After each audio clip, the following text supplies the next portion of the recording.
যে টাকা নিয়ে গেল, কেউ লক্ষ লক্ষ টাকা। দেখলেন আপনারা, মেয়েরা জানেন বাংলায় অনেক অনুর্বর জমি ছিল, যেখানে এক ফোঁটা জল ছিল না বলে চাষবাস হতো না। আমি একটা নতুন প্রজেক্ট তৈরি করেছিলাম, তার নাম হচ্ছে সৃষ্টিশ্রী। সেখানে বাঁধ কেটে দেওয়া, জল তৈরি করা, গাছ পুঁতে দেওয়া, শিল্পায়নে এমএসএমই শিল্পকে আরও বেশি করে গড়ে তোলা, এই সব কাজগুলো করেছি। ফলে সৃষ্টিশ্রী অনুর্বর জমিগুলো উর্বর হয়ে গেছে, এখানে মানুষ কাজ পাচ্ছে, আমি তাদের কৃতজ্ঞতা জানাই। কালকে যেমন আপনারা দেখেছেন শালবনীতে দুটো প্ল্যান্ট হয়েছে, ওরা আগামী দিনে আরও দুটো প্ল্যান্ট করবে আমাদের কথা দিয়েছে।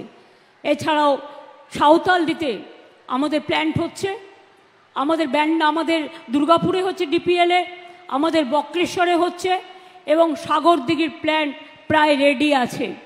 আগে আমরা যখন ক্ষমতায় আসি পাওয়ারের মাত্র উৎপাদন ছিল 2000 মেগাওয়াট, আমরা ওটা বাড়িয়ে 10,000 মেগাওয়াট করেছি, এবং আগামী 2 বছরের মধ্যে এটা 18,000 মেগাওয়াট হয়ে যাবে। আর দেউচা পাতমি হয়ে গেলে আরও মনে রাখবেন 100 বছর বিদ্যুতের দাম আরও অনেক কমে যাবে, আর 100 বছরের জন্য আর লোডশেডিং বাংলাকে কখনো ফেস করতে হবে না। আগে সবাই দেখতেন 24 ঘন্টায় 12 ঘন্টা কারেন্ট নেই, আর এখন 24x12/7 আমরা কারেন্ট দিতে গিয়ে কি হচ্ছে জানেন, আমরা 76,000 কোটি টাকা অলরেডি খরচ করেছি, এবং আগামী দিন ওই লাইনের জন্য আরও 40,000 কোটি টাকা খরচ করব। কিন্তু আমরা চাই দেউচা পাঁচমি হয়ে গেলেও প্রায় 1 লক্ষ ছেলে মেয়ের কর্মসংস্থান হবে। ওখানে আদিবাসী ভাই বোনেরা, সংখ্যালঘুরা যারা জমি দিয়েছে তারা প্রত্যেকে হোমগার্ডের চাকরি পেয়েছে, এবং তাদের টাকার প্যাকেজ দেওয়া হয়েছে, তাদের ঘরবাড়ি তৈরি করে দেওয়া হচ্ছে। আগামী দিন ওই সব জায়গায় তারাই কাজ করবে। যারা জমি দিয়েছেন, আমাদেরও অনেকটা জমি ছিল, এখন ওটা আমি উদ্বোধন করিনি অফিসিয়ালি, কিন্তু কাজ শুরু হয়ে গেছে। কারণ আমি মনে করি আগে কাজ তারপরে উদ্বোধন। সুতরাং আমার থিওরি অনুযায়ী আমি চলি। এছাড়াও 6টা ইকোনমিক করিডর হচ্ছে, তার মধ্যে আপনাদের জেলায় 2টো আছে, ডানকুনি থেকে ঝাড়গ্রাম পর্যন্ত দুপাশে শিল্প উঠে যাবে, শিল্প গড়বে। খড়গপুর থেকে মোরগাম, খড়গপুর থেকে চলে যাবে মোরগাম কোথায় বলুন তো? রামপুরহাটের পরে মুর্শিদাবাদের গেটওয়ে, এবং একদম পুরো খড়গপুর থেকে মোরগাম মানে বর্ধমান হয়ে বীরভূম হয়ে একদম খড়গপুর হয়ে চলে যাবে। আরও আছে, এছাড়া হচ্ছে রঘুনাথপুর তাজপুর, রঘুনাথপুর থেকে মেদিনীপুর হয়ে তাজপুর চলে যাবে। এরপরে হবে ডানকুনি কল্যাণী, ডানকুনি থেকে কল্যাণী নর্থ 24 পরগনা চলে যাবে। ডানকুনি থেকে কুচবিহার মানে একেবারে নর্থ বেঙ্গল চলে যাবে।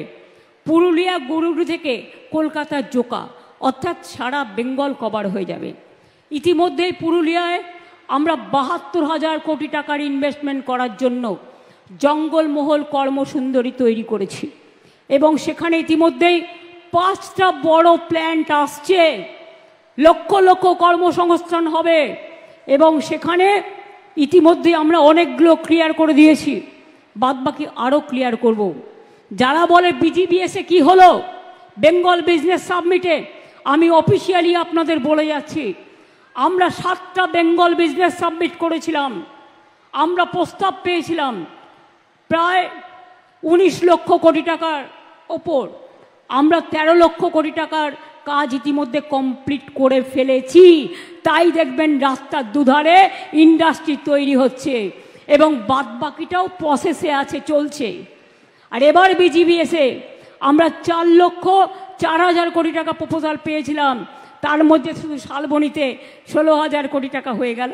দেখলেন আপনারা, 2,000 একর জমিতে ক্ষুদ্র শিল্প হয়ে গেল। এছাড়াও ইতিমধ্যেই আমরা প্রায় 1,000 ছোট ছোট শিল্প, যেটা বিজিবিএসে হয়েছিল, ক্লিয়ার করে দিয়েছি, তাদের প্রসেস শুরু হয়ে গেছে। এছাড়াও মনে রাখবেন আগামী দিন আরও অনেক হবে। বানতলায় চর্মশিল্প, সিমেন্ট হাব, এগুলো বাংলা হচ্ছে gateway, Bangla number 1। Skill industry আমরা নাম্বার 1। ছেলে মেয়েদের বলবো আপনারা পড়াশোনাও করুন, আর যাদের কাজে মন আছে স্কিল ট্রেনিং নিন। স্কিল ট্রেনিং নিয়ে আমরা 10 লক্ষ ছেলে মেয়েকে আইটিআই এবং পলিটেকনিক থেকে আমরা সরাসরি চাকরি করে দিয়েছি, এবং বাদবাকি ছেলে মেয়েরাও যখনই কোনো শিল্প হবে সেখান থেকে আমরা চেষ্টা করব তাদেরও অনেককে প্রোভাইড করার। আজকে ছেলেমেয়েরা কত খুশি, তারা সাইকেল পায়, তারা কন্যাশ্রী পায়, এরা আমাদের গর্ব। তারা শিক্ষাশ্রী পায়, তারা মেধাশ্রী পায়, তারা আরও যে সমস্ত প্রোগ্রাম আছে সমস্ত স্কলারশিপ পায়, সাইকেল পায়। 9-এ উঠলে সাইকেল পার্ক একটা খড়গপুরে তৈরি হচ্ছে, আর একটা ফার্টিলাইজার পার্ক, কারণ কৃষকদের ফার্টিলাইজার বাইরে থেকে কিনতে হয়। দুটো প্ল্যান্ট বাংলায় ছিল, দুর্গাপুর আর হলদিয়ায়, দুটোই সেন্ট্রাল গভর্নমেন্টের আমলে বন্ধ হয়ে যায়। তাই আমরা নতুন করে ফার্টিলাইজার প্ল্যান্ট বাংলায় তৈরি করবার জন্য অলরেডি আমরা একটা তৈরি করার উদ্যোগ নিয়েছি। আমাদের বাংলায় শুধু স্মল স্কেল ইন্ডাস্ট্রি আছে 64,000-এর বেশি, 2,11,000 মানুষ কাজ করেন এবং 35,000 কোটি টাকার বেশি আমরা কিন্তু ঋণ দিয়েছি। আপনারা জানেন জিআই প্রোডাক্টের মধ্যে পিংলার পটশিল্পও আছে, সবংয়ের মাদুর তৈরির কারখানাও আছে, যেমন রসগোল্লাও আছে, জয়নগরের মোয়াও আছে, বালুচরি শাড়িও আছে, ল্যাংচা মিহিদানাও সম্ভবত আছে, না হলে হবে। অনেক কাজ করা হয়েছে। পানীয় জল, জল স্বপ্ন প্রকল্পে এই জেলায় 10,42,000 বাড়িতে পানীয় জল পৌঁছে দেবার লক্ষ্যে কাজ করা হচ্ছে। ইতিমধ্যে পাবেন 10,42,000, কাজটা করতে একটু টাইম লাগবে। ইতিমধ্যে 1,200 কোটি টাকা খরচ করে 4,40,000 বাড়ি, 4,000 বাড়িতে জলের কানেকশন ইতিমধ্যে দেওয়া হয়েছে। বাংলার বাড়ি আমাদের আমলে মনোজ সম্ভবত 57 লক্ষ আগে আমরা করেছি উইদিন দিস 14 ইয়ার্স, আর এখন আমরা নতুন করে সেন্ট্রাল গভর্নমেন্ট 3 বছর ধরে বন্ধ করে দিয়েছে বলে আমাদের টাকা থেকে 6 লক্ষ বাংলার বাড়ি করবার জন্য অলরেডি টাকা হাফ দিয়ে দিয়েছি। হাফ টাকা তারা 6 মাসের মধ্যে আবার পেয়ে যাবেন, এবং জুন মাসে পাবে 6 লাখ টাকা। হ্যাঁ বলছি, 12 লক্ষটা বলছি আগে। আরে 50% দিয়েছি যেটা 6 লাখে, আর 50% কবে পাবে? মে মাসে। 50% যারা বাংলার বাড়ির টাকা পেয়েছেন 6 লাখ, মে মাসে আরও 50% পাবেন। আর এর জন্য মনে রাখবেন, কাউকে 1 পয়সাও কাউকে দিতে হবে না, এটা সম্পূর্ণ সরকারি খরচায়। কেউ যদি 1 পয়সাও চায় থানায় গিয়ে এফআইআর করবেন, কাউকে দেবেন না ABCDE, এটা মানুষের অধিকার।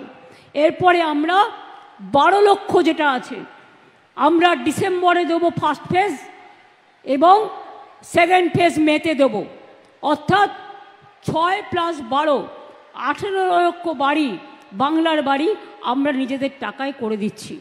বন্যায় যাদের বাড়ি ক্ষতিগ্রস্ত হচ্ছে তাদেরও কিন্তু ঘাটা